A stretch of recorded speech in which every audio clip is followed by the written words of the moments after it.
A mother leaves her son under a bush and walks away because she can't bear to watch him die. She's a woman alone in the desert. No water, no home, no one in the world, and there, in that forgotten corner where no one could see her, a voice speaks to her. It doesn't give her water. It doesn't give her an order. It doesn't give her a way out. It asks her a question. And here's the strange part.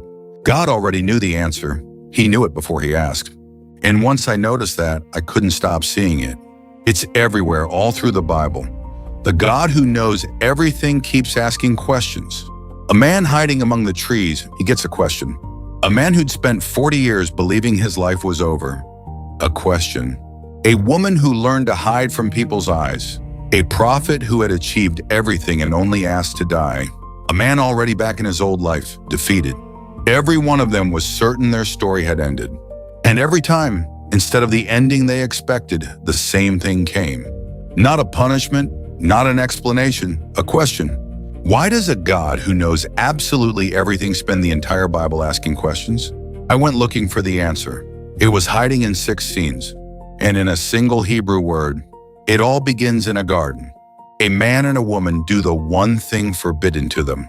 And for the first time in history, someone feels something new. Not pain, not hunger, not fear of an animal, something worse. They feel shame. And shame did the first thing it always does: hide. They look for trees, for anything to put between themselves and the sky. They want to disappear. And when they hear God's footsteps in the garden, they crouch among the branches and hold their breath.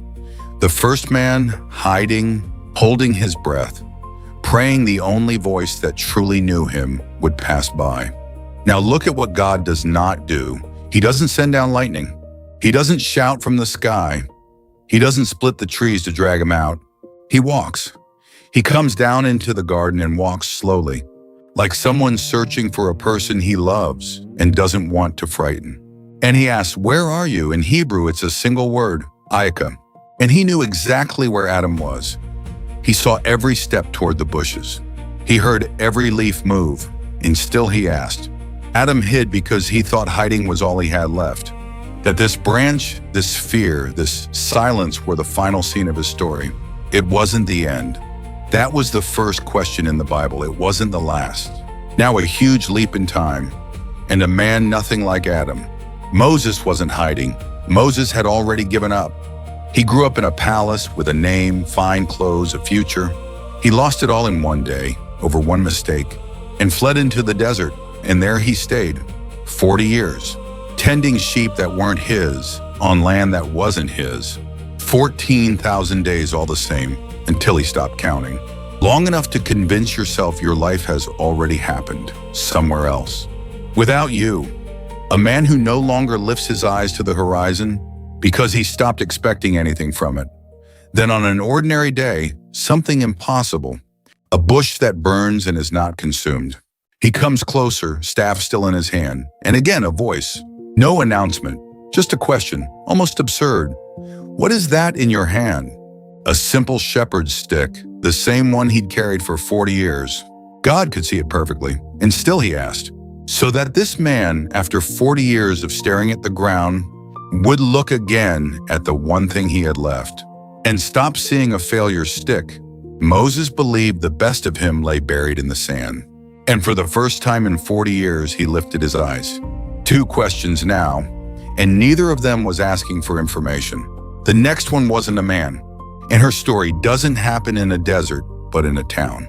Yet she was just as alone. One small detail says it all. The women of the town went to the well early, in groups, while the air was still cool. She went at noon, in the worst of the heat, when no one was there. It's what you do when you'd rather burn than be seen. 5 husbands, and the man she had now wasn't even that. She was the woman everyone talked about, the one they pointed at. She had built her whole life around a single idea. I'm someone people use and then leave. And that noon at the well, someone was sitting there, a man, a stranger, someone who, by every rule, shouldn't even be speaking to her. And his question is the strangest of the 6. He doesn't ask what she did. He doesn't ask about the 5 husbands. He asks, "Will you give me a drink?" Think about that. Every other question in this story points at someone's hiding place. This one asks her to give. God's question to the woman everyone had used was him asking her for something, as if she still had something worth giving. For the first time, someone spoke to her like a person, not a rumor. And from that conversation, she runs, not to hide, to call the whole town, the same town she'd been hiding from. She believed her story came down to a single word, used. And she left her jar by the well for good. And now we come back to the scene we started with, because it's the one that won't let go of me. Hagar wasn't the wife. She was the servant. They used her to have a child. And when the child they were waiting for finally came, she was no longer needed. So they sent her away, her and her boy, with some bread and a skin of water on her shoulder. And she walks. The sun spares no one in the desert. The water skin runs dry. She presses it, wrings it out, and only a few drops fall into the boy's mouth, and the boy stops walking. And then comes the moment no mother should ever live. She lifts him in her arms. She lays him under the only bush that gives a little shade. She settles his head. She looks at his face one last time, and she walks away. She sits down at a distance, about a bow shot away, her back turned, because she cannot watch her son fade, and she cries into her hands. I don't know many images in the whole Bible harder than that back. A mother with her back to what she loves most. No water, no home, no one. Certain the whole world had forgotten she exists. And right there, in that corner where there was absolutely no one to see her, a voice, "What is the matter, Hagar?" She was destroyed. Anyone could have seen it. And still he asked, as if telling her, without saying it, here in the last place on earth, where you believe you no longer matter to anyone, someone is watching you. And then a single sentence changes everything. God opened her eyes, and she saw a well of water. The well was already there. It didn't appear. It didn't fall from the sky. It had been there the whole time. She couldn't see it because pain had closed her eyes. Hagar believed she was bearing her son. It wasn't the end. By now you can see the pattern. But watch where it goes next. Because the next one lived exactly where people live today. Elijah was a prophet, and he had just lived the greatest day of his life. He had won. He had achieved it all, and the next day he wanted to die. You reach the top. The thing you wanted so badly finally happens, and the next morning you wake up empty and you don't understand why. Elijah flees into the desert. He walks until his legs give out and drops under the first dry bush he finds. And he says quietly, the words millions have said in the dark with no one listening. Enough, I can't go on, take my life. He doesn't want advice. He doesn't want strength. He just wants everything to go quiet. And he closes his eyes on the bare ground, hoping not to wake up. Now watch closely what God does not do. He doesn't scold him. He doesn't tell him to be strong. He doesn't remind him of a single thing he did wrong. He sends him food. He lets him sleep. And when he wakes, he lets him sleep again. He treats him the way you treat someone who is broken, not someone who failed, first the body, then the soul. And only then comes a wind that tears mountains apart. And God is not in the wind, then an earthquake. And God is not in the earthquake, then a fire.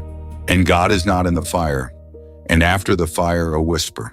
So thin, it's almost not sound at all. God didn't shout at the man who couldn't bear any more shouting. He came close to his ear, and softly, almost in silence, he asked, "What are you doing here, Elijah?" And Elijah spoke, everything he'd been carrying, how alone he felt, how tired he was. And then something happens that almost no one notices. God asks him once again exactly the same question. "What are you doing here, Elijah?" The same words, a second time. The first was to empty his head. The second, to reach the place where it truly hurt. And we come to the last one. But something changes. Until now, the voice came from the sky, from the fire, from the wind. This time, the voice has a face. Peter had promised to die for his friend. He'd sworn it in front of everyone. And hours later, when they pointed him out in the dark, he said 3 times that he didn't know him. "I don't know him. I don't know what you're talking about." 3 times, and that same night, his friend died. So Peter did the only thing he still knew. He went back to the lake, back to the boat, back to the nets. The wet rope, the old motions, the smell of fish and salt, as if the last 3 years had never happened. Trying to convince himself he'd picked the wrong life. And one morning, with the boat still on the water, someone is standing on the shore. The very one he denied, alive, and he doesn't accuse him. He doesn't say, "You denied me." He doesn't say, "I warned you."